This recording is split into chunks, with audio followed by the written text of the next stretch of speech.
Thanks for staying with us. We are fortunate to have with us today Joe Smith, clerk of the St. Lucie County Courts. It's a very important position because they do a lot to affect our daily lives. So thank you for joining us today, Joe Smith. Thank you so much, Ed. Good to have you here. Thanks. It's great to be back. Very good to be. You've been in before. Yes. We've talked about the office quite a bit, but you do a lot, and there's a lot. We have new people in town, and maybe some new things that we should talk about, and Absolutely. We'll ask you about your website in a little while. I know that's new, and just kind of get people updated on what's happening with the clerk's office. Okay, well, thank you again for the opportunity, and always nice to be with the citizens here in Port St. Lucie. What our office does is nearly 1,000 functions, actually, that affect about every facet of people's daily lives. I like to say that when you come to the clerk's office, you think of going to the grocery store or going to a shopping center, and you want to put things in your cart. And so when you think about the clerk's office, if you think about the cart concept is, I'm clerk of the circuit court. So right now, court is going on. We have deputy clerks in the courtrooms, very much like you see deputy sheriff's officers on the road. And they are taking the minutes of what's occurring in the court proceeding. They're making sure they get the information correct, because obviously being correct is the most important part of our job. And they share that information with our other judicial partners, whether it's the state attorney, public defender, the jail, and the sheriff's office, and as well as keeping the records for the judge. That's a very primary and important function of our office. The second is the county auditor, it's A. So as the county auditor, when the Board of County Commissioners decides they want to make payments for different purchases, they check with the clerk to make sure that there's actually funds available. And if there are funds available, I then go ahead and approve the dispensing of those dollars.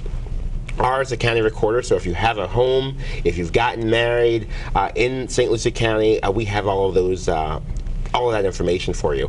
Dating back to 1905, we have every mortgage in the county from 1905 all the way till today. That's got to be intriguing to dig in and just to see what's in there. It's an amazing room that we have. We have our logistics center, and so you have the old-fashioned big books, because you know there weren't computers in 1905, and so someone actually had to handwrite all of that information. So for the county recorder, another important function, as well as a historic function for the office. So if we have people sometimes come down and take a look at the records, they want to see, what did great-grandma June do, or what was going on with Uncle Sal those years ago. Well, that information, a lot of it's right there at the clerk's office in the recording department.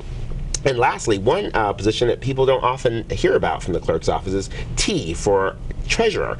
I also serve as the county's treasurer, and so in that function I hold all the investment dollars for the Board of County Commissioners, and currently we have about $300 million that we invest annually, and we spread that out through money managers, and obviously we have an investment committee through the Board of County Commissioners that they appoint members to, and we sit down about once a quarter, discuss where we are, where we're going, and as you know from your own bank account right now, that the dollars that are coming in and the interest rates that are being charged aren't that great. But the nice thing about government is that the most important thing that we have to take care of when we take care of the people's money is safety. So the first principle of any investment we make is that it is safe. Protect that principle. Protect the principle, absolutely right. And so then we take a look at liquidity. So if the hurricane season comes and we need $40 million immediately, we call our money managers and we say we need $40 million, and they within a day or two can get that to us. And the third is the return on investment. So it's a little on its head from what mom and dad and the normal operations of a community or a home work, so they want to make a little bit money for that nest egg, but our goal is to preserve the principal and then make sure it's liquid, and then make a little bit of money off of it, because we want to make sure that the principal is preserved, because those are hard-working taxpayer dollars. And of course you can only look at the safest investments. You're not going to go out there on the limb and take a big chance with that kind of public money. Absolutely right. So we invest in primarily treasuries, agencies of the United States government. Obviously government debt is good debt, and so it's there's always a flight to quality whenever things go wrong in the world, and so everyone uses U.S. treasuries for that.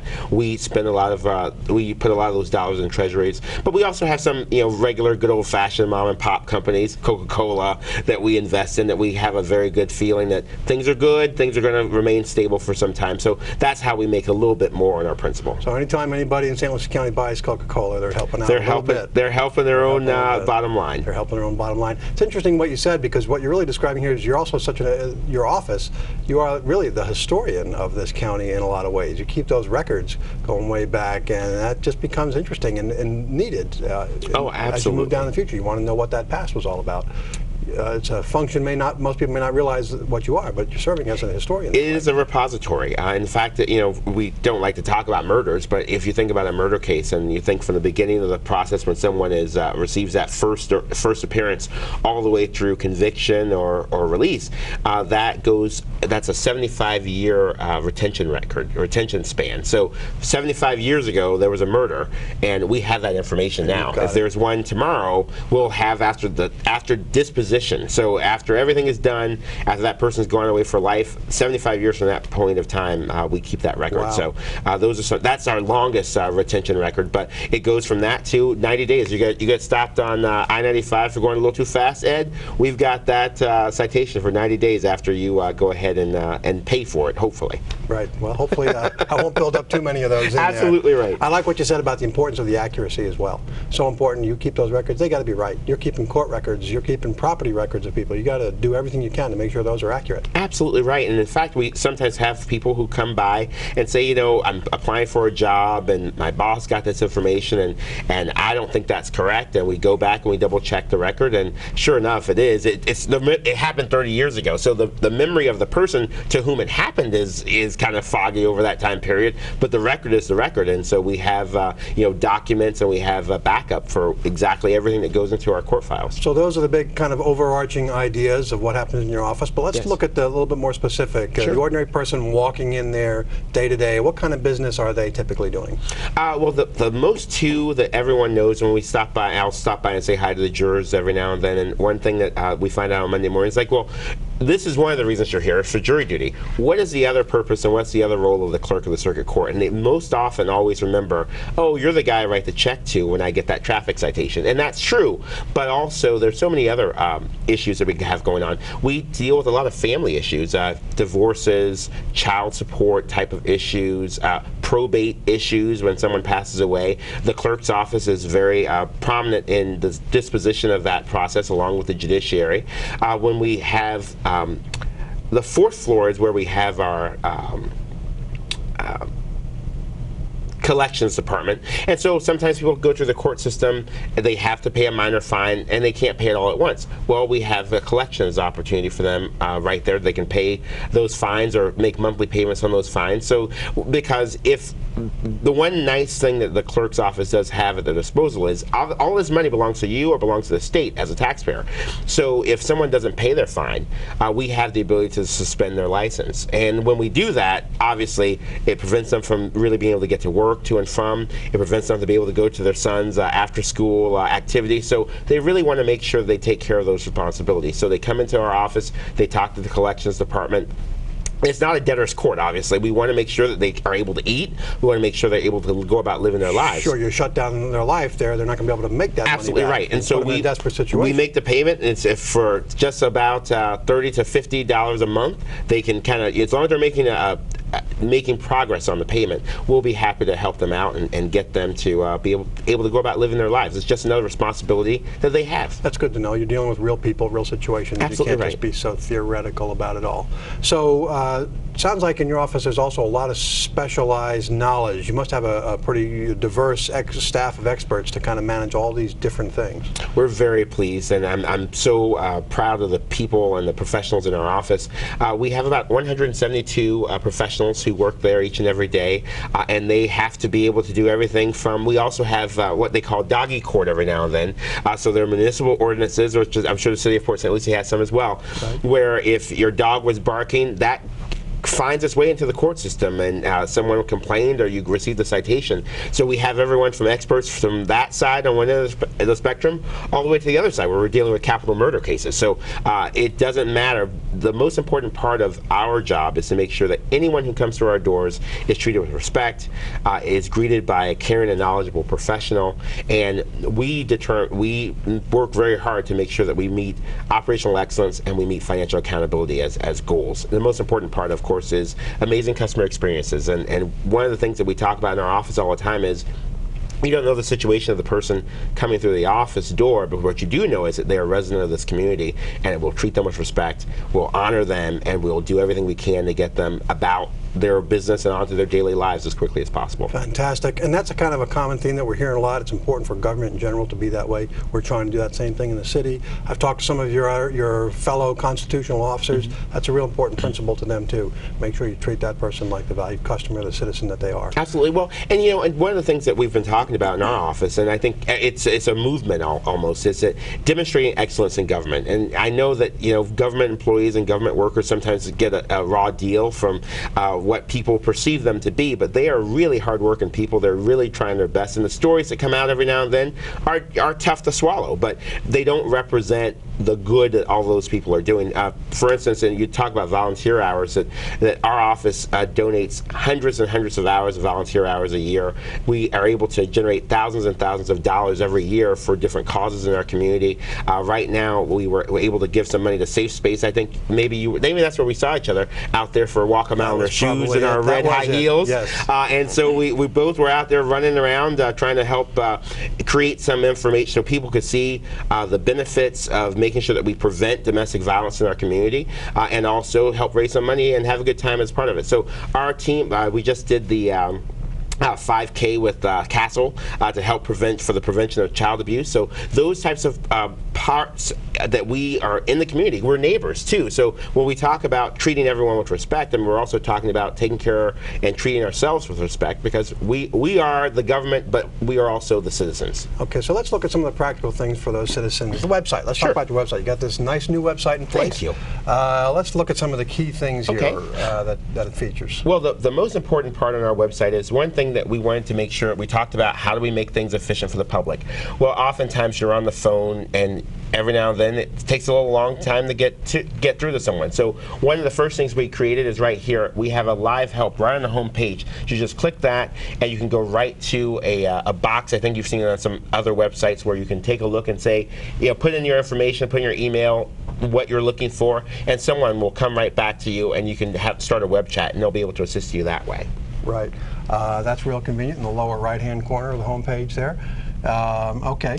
So, and of course that's during regular business hours. Oh, absolutely right. Yeah. And one of the other options that we have is this website is really useful for people who don't want to come to the office. We try to put as much as possible out there on the web. So, we know you're busy. We know you're doing daycare. We know you've got kids. We know you've got an elderly parent you're taking care of. So, how do we make sure you get the information without having to get out of the car and find parking in our offices? So you can actually go for download some of our court packets. Some of our more popular ones, self-help and pro se, are a really big part of what we do at our office.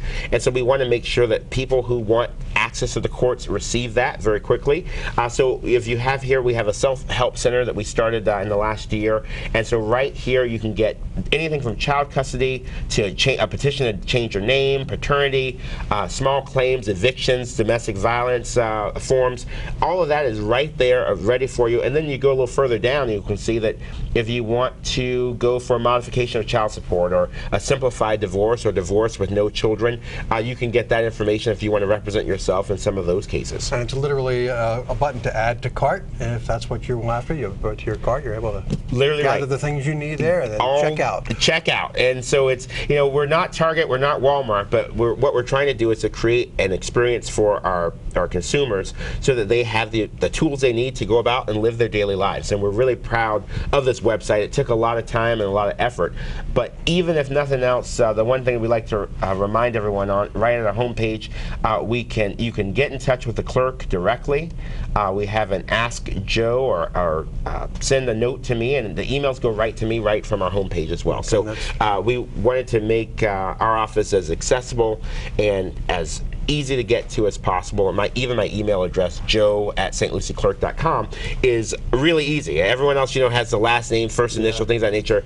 Joe, just Joe. Simple. Keep it simple. And the website address for this clerk's for your webpage here is stlucieclerk.com. stlucieclerk.com. And we do link to that from our city's website. Anybody looking for it? Oh, thank you very much.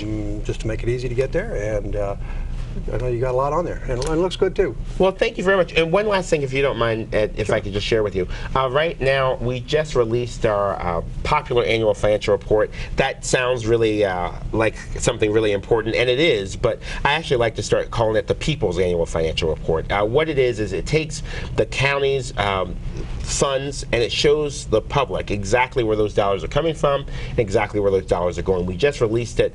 We've been able to earn an award from the Government Financial Officers Association of the United States and Canada, 3 years running for it. Great. But this is hopefully the 4th year. But anything you want to know about the county and their finances, for 90% of those answers, you can look right in that book. So it's a very transparent website and resource to dig in and find out about the money and how it's being spent. Absolutely right. And some people may want to know that.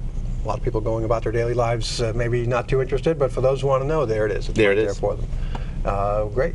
What's it cost to run an office like this and have all this expertise? Wow. Well, Ed, it's a lot less than it used to be. In the last 4 years, we've reduced the budget for our office about 27%. Wow. And so we're at about $7.5 million right now, down from about 10 when I first took office. So we've been on a slow decrease in that. But the goal was, how do we find ways to move things to the web? How do we find ways to use the limited tools and limited resources we have more wisely? And this is one of the ways that we've done it, is that, if you don't have that many people coming in the office, or as many people coming in the office, unfortunately you don't need as many professionals. But again, it's not Joe Smith's wallet, it's a taxpayer's wallet. So we're trying to make sure that we make that load as light as possible, and we take care of their dollars as much as we can. Very good. That's a lot of cutting back you had to do. It is, and it was painful, but we found the opportunity in it. And I think that the city of Port St. Lucie, the county, everyone has gone through this the last 5-6 years, as well as the homeowners here in this community. So we found a way to make sure that we were doing exactly as they were doing, to find new ways and trying to be creative. Fortunately, with some of the new technology and the new media and the various electronic things that are available, it's helped accomplish some of those tasks. Absolutely. Because there are ways to communicate and distribute information, like you've got here, to download these reports. You don't have to have somebody come in and have a person take some time to do that. And there used to be a person who that was their dedicated responsibility. Yeah. So there are ways to do that. I see also on here people can get passports through your office. I think that's fairly new. Yes, it's only a few years new. Okay. And so what we have now, 2 centers back. If you remember the cuts of 2009, we actually reduced one of the locations, and so the Port St. Lucie location was scrapped because we could only do it in Fort Pierce.